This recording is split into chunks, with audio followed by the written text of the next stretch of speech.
ठाणे जिल्ह्यातील सर्व महानगरपालिका, नगरपालिका आणि ग्रामीण भागाच्या हद्दीतील वाढत असलेल्या भटक्या श्वानांच्या संख्येमुळे नागरिकांच्या सुरक्षिततेबरोबरच सार्वजनिक आरोग्याचा प्रश्न निर्माण होत आहे.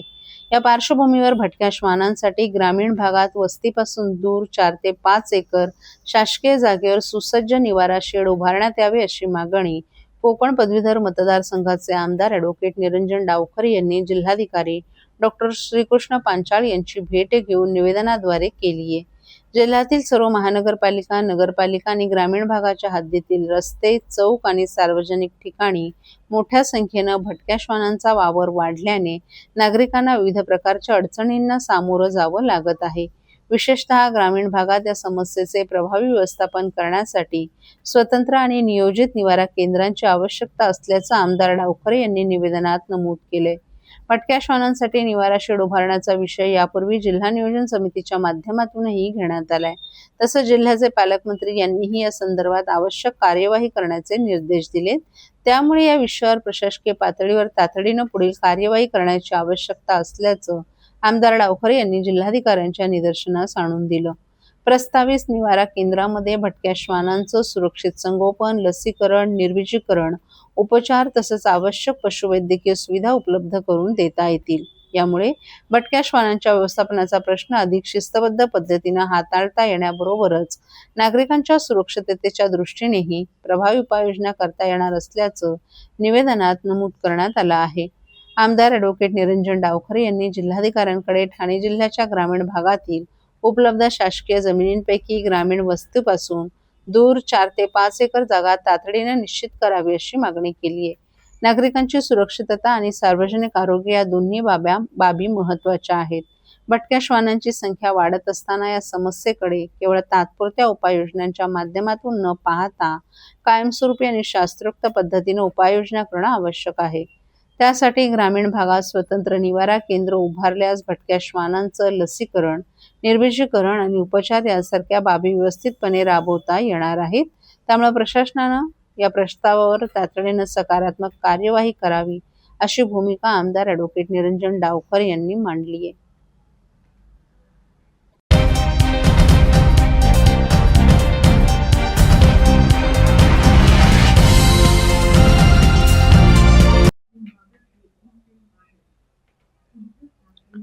क्लस्टरला विरोध नाही, परंतु 5 पट वाढणाऱ्या लोकसंख्येला पाण्यासह इतर सुविधा कशा देणार? मनोज प्रधान यांचा सवाल. ठाणे शहरात क्लस्टर डेव्हलपमेंट राबवण्यासाठी एका कंपनीची स्थापना करण्यात येत आहे. क्लस्टरमुळे गोरगरीब नागरिकांना हक्काचं अधिकृत घर मिळणार आहे, मात्र त्यातून 5 पट लोकसंख्या शहरात वाढणार आहे. त्यांना पाणी, रस्ते कसे पुरवणार? त्यांच्या सांडपाण्याची व्यवस्था करणार कशी? असा सवाल राष्ट्रवादी काँग्रेसचे शरद पवार पक्षाचे जिल्हाध्यक्ष मनोज प्रधान यांनी उपस्थित केलेत. क्लस्टर डेव्हलपमेंट आणि इतर विषयांवर मनोज प्रधान यांनी प्रसारमाध्यमांशी संवाद साधला. त्यावेळी त्यांनी हे सवाल उपस्थित केले. क्लस्टर डेव्हलपमेंट राबवण्यासाठी ठाण्यात एक SPV स्थापन करण्यात येणार आहे.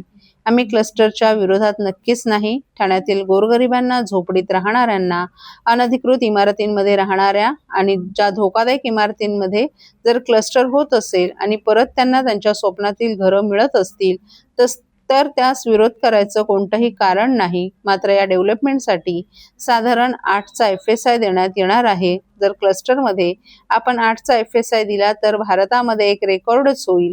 1500 हेक्टर म्हणजे साधारणतः 3000 एकरच्या वर हे डेव्हलपमेंट होणार आहे. 4-5 वर्षांपूर्वी आपण हायकोर्टामध्ये आमच्याकडे पाणी पुरवठा मुबलक आहे म्हणून आम्ही नवीन, तर काही महिन्यांपूर्वी महासभेत आयुक्तांनी ठाण्यात 31 MLD पाण्याचा तुटवडा असल्याची कबुली दिली आणि असं असताना आपण जरी फेज वाईज आता 6 क्लस्टर सुरू केले असतील, परंतु 42 क्लस्टरमध्ये साधारणतः 3000 एकरवर घरांची निर्मिती केली जाणार असून 8च्या FSI जर बांधकाम केलं जाणार असेल तर 5 पट लोक ठाण्यात राहायला येतील. आज मितीला ठाणे शहरात आता जे राहणारे लोक आहेत त्यांना जर आपण पाणी देऊ शकत नसलो, त्यांच्या जर सांडपाण्याची आपल्याकडे सुव्यवस्था नसेल, आपल्याकडे रस्ते नसतील, तर 5 पट लोक या शहरात राहायला आली तर काय होईल? हा प्रश्न सगळ्या ठाणेकरांनी विचारला पाहिजे. अशा प्रकारचं क्लस्टर जेव्हा तुम्ही काम सुरू करताय, नागरिक सहभाग याच्यात असावा.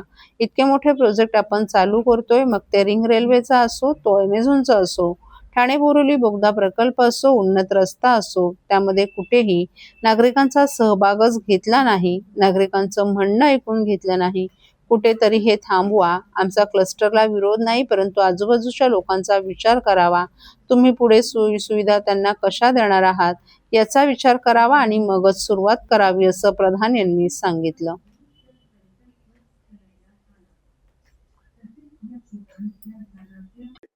की 4-5 वर्षापूर्वी आपण हायकोर्टमध्ये लिहून दिलं होतं की आमच्याकडे पाणी पुरवठा मुबलक आहे, म्हणून आम्ही नवीन परवानग्या देतोय. एक PI आली होती, त्याचं उत्तर ॲफिडेव्हिटवर महानगरपालिकेने हे दिलं. आज जेव्हा महासभा झाली तेव्हा महासभेत आयुक्तांनी उत्तर दिलं की आपण 31 MLD शॉर्टेज पर डे आपल्याला आहे. आणि असं असताना आपण भले फेज वाईज आता 6 क्लस्टर सुरू केले असतील, पण 42 क्लस्टरमध्ये साधारण 3000 एकरचं डेव्हलपमेंट करतोय, 8च्या FSI करतोय. म्हणजे तुम्ही विचार करा की किती पट लोक या ठाणे शहरात राहायला येत आहेत. आणि मग जर ठाणे शहरामध्ये आत्ता जी राहणारी लोक आहेत त्यांनाच जर आपण पाणी देऊ शकत नसू, त्यांना जर आपण सांडपाण्याची काही आपल्याकडे व्यवस्था नसेल, आपल्याकडे रस्ते नसेल, आपल्याकडे कित्येक गोष्टीची कमी आहे, त्याच्या जर 5 पट लोक ह्या शहरात ह्या भागात राहायला आली तर त्यांची काय अवस्था होणार आहे, हा प्रश्न सगळ्या ठाणेकरांनी विचारला पाहिजे. माझं असं मत आहे की ह्याच्यावर अशा प्रकारचे क्लस्टर जेव्हा तुम्ही कामं सुरू करतायत, नागरी सहभाग ह्याच्यात असावा. इतके मोठे प्रोजेक्ट आपण चालू करतोय, मग ते रिंग रेल्वेचा असो, तो अमेझॉनचा असो, टनलचा प्रोजेक्ट असो, उन्नत रस्ता असो, आपण कुठेही नागरिकांचा सहभागच त्याच्यात घेतलेला नाहीये, नागरिकांचं म्हणणंच ऐकून घेतलेलं नाहीये. तर कुठेतरी हे थांबवावं. मला क्लस्टरला मी वारंवार सांगतो की विरोध नाही, पण आजूबाजूच्या लोकांचा विचार करावा. तुम्ही पुढे सोयी त्यांना कशा देणार आहेत याचा विचार करावा आणि मगच ह्याला सुरुवात करा.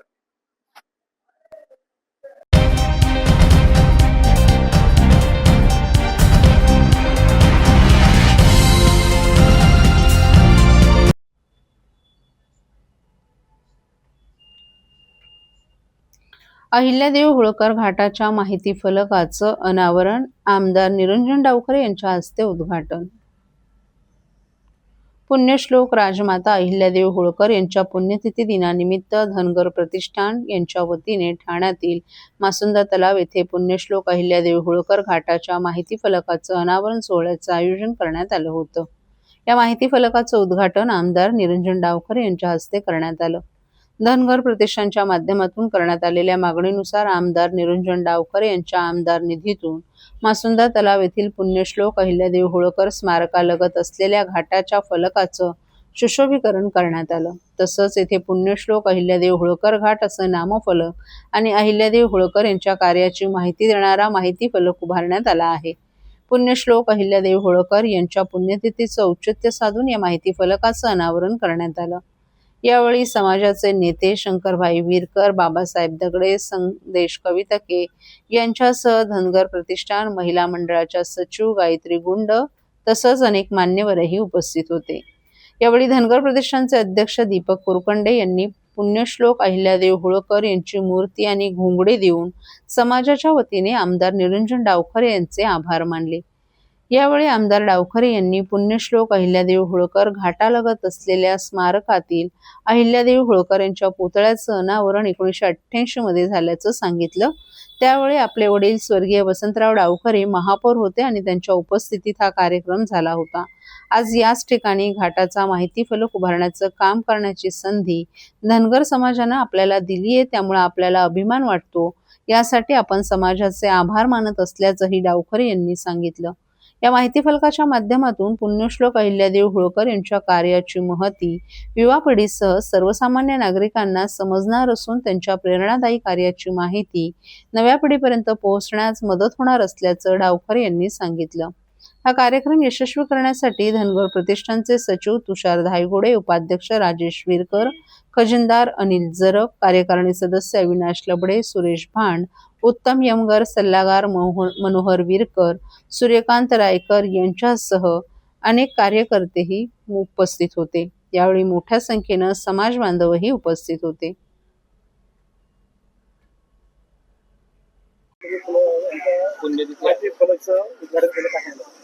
आज या इकडे पुण्यश्लोक अहिल्या देवींच्या साठी या इकडे जो माहितीचा एक दस्त या इकडे उभा केलेला आहे. निश्चितपणे ठाणेकरांसाठी हा तलावपाळीचा परिसर हा एक आपुलकीचा, एक आठवणींचा आणि एक मानाचं स्थान आहे.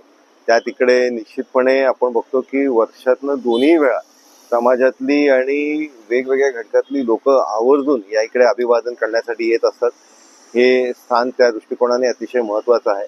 त्याचबरोबर 1988 साली डावखरे साहेबांच्या हस्ते या इकडे पुण्यश्लोक अहिल्या देवींचं पुतळा या इकडे अनावरण करण्यात आलं होतं आणि आज या इकडे या दस्ताचं मला माझ्या निधीच्या माध्यमाने करण्याची संधी समाजाच्या वतीने भेटली. मी खरंच स्वतःला भाग्यवान समजतो की समाजाने ही संधी दिली.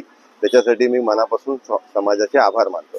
साहेब, आपल्या माध्यमातून शोध पुरुषांच्या माहितीवर या सगळे ठिकठिकाणी आपण हे कामं करतात, काय सांगायला? नाही, आपल्या भावी पिढीला आपला इतिहास माहिती असला पाहिजे आणि ज्याचा इतिहास हा उज्ज्वल असतो, हे ज्याच्या पुढच्या पिढीला माहिती असेल त्या पुढच्या पिढीचं तेव्हाच जाऊन भविष्य उज्ज्वल होईल. त्याच्यामुळे इतिहासाची आठवण करून देण्याचं काम निश्चितपणे या माध्यमाने आणि आठवण करून प्रेरणा देण्याचं काम या स्मारकाच्या माध्यमाने होईल असा विश्वास मला आहे.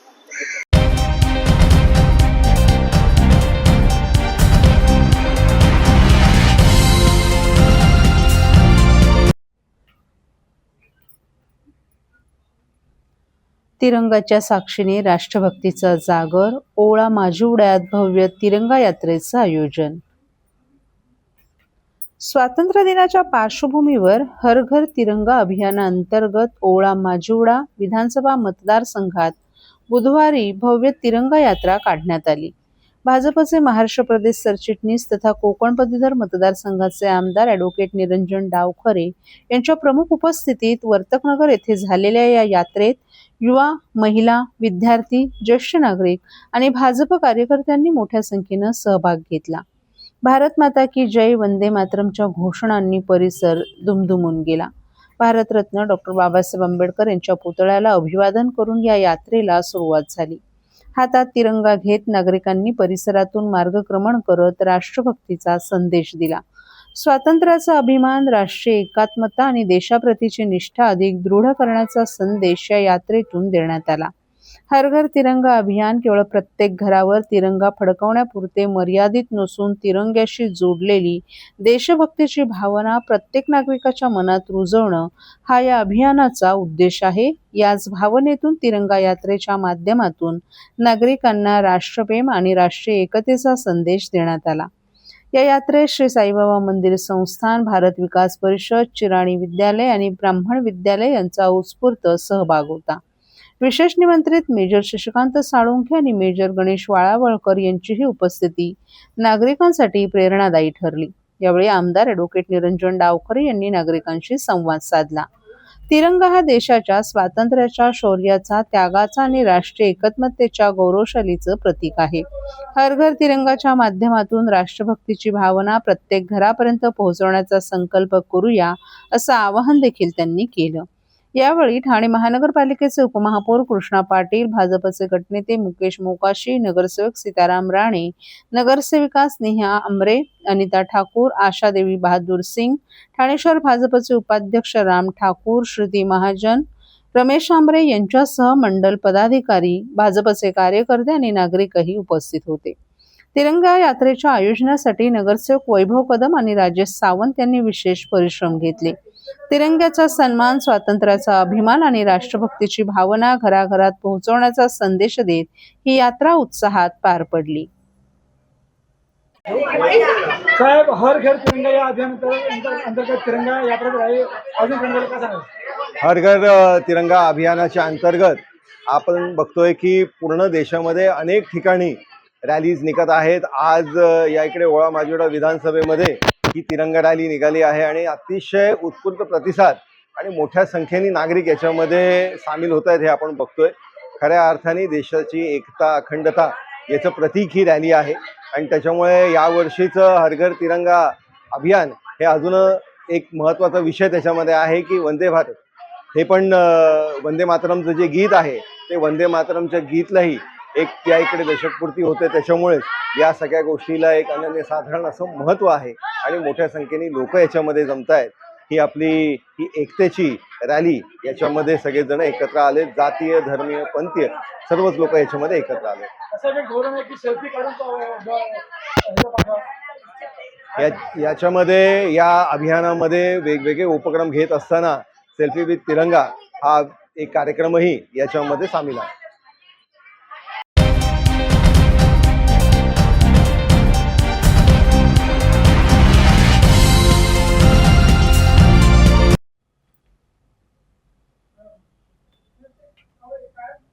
मतदार याद्यांच्या विशेष सखोल फेरतपासणी कार्यक्रमाअंतर्गत ठाणे जिल्ह्यातील मतदारांसाठी महत्त्वाची सूचना जिल्हा प्रशासनानं जारी केली आहे.